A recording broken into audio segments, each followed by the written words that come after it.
We begin in the US, where numbers just released show unemployment has surged in April, the biggest in close to 90 years.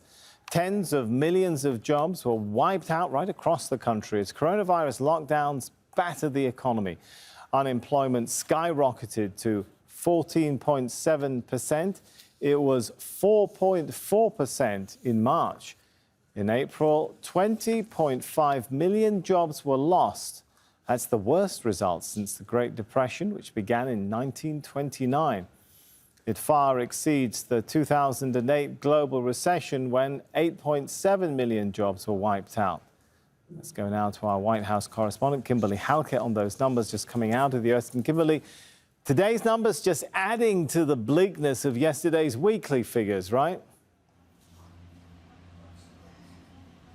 Absolutely. And the U.S. President Donald Trump giving an interview to Fox News just now, talking about those numbers, reacting about the very high unemployment rate that was not unexpected, but certainly not good news for this administration. The U.S. president calling these numbers, in his view, unacceptable, also saying that he is optimistic that as president, he can bring this economy back. You have to remember, just 8 weeks ago, there was another sort of record in the books, and that was historically low unemployment.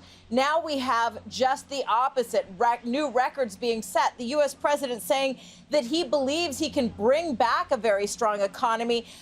But what's interesting is his timeline. The U.S. president predicting that 2021 will be a very strong year. Why is that important? Well, the U.S. president is up for re-election in 2020.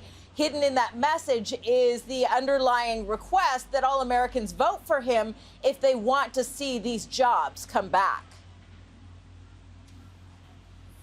Aside of showing this confidence that the economy will make up for other jobs, is he outlining how that is to be achieved?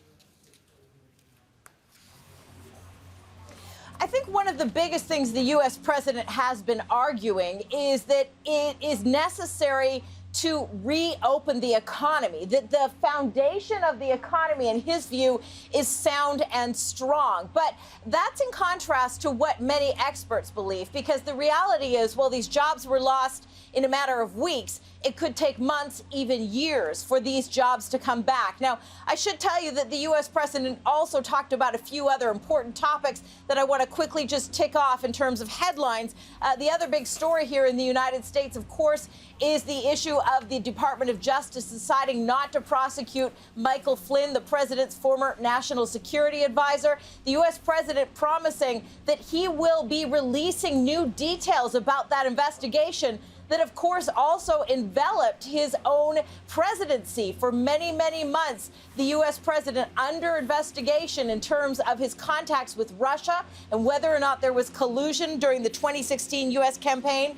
And also another big headline out of the United States that it's important to mention is that tape about Ahmaud Arbery in Georgia. This is a black man who was hunted down while he was jogging, allegedly shot by two white armed individuals. The U.S. president reacting that this video very disturbing, saying that he hopes that justice will prevail. But getting back to the issue of the economy and what really has rocked this country in terms of COVID-19, the U.S. president saying his administration has now been talking to Chinese officials in the last 24 hours. Very interesting that the president is saying with regards to the origin of this virus. Well, they always point to China and that lab in Wuhan.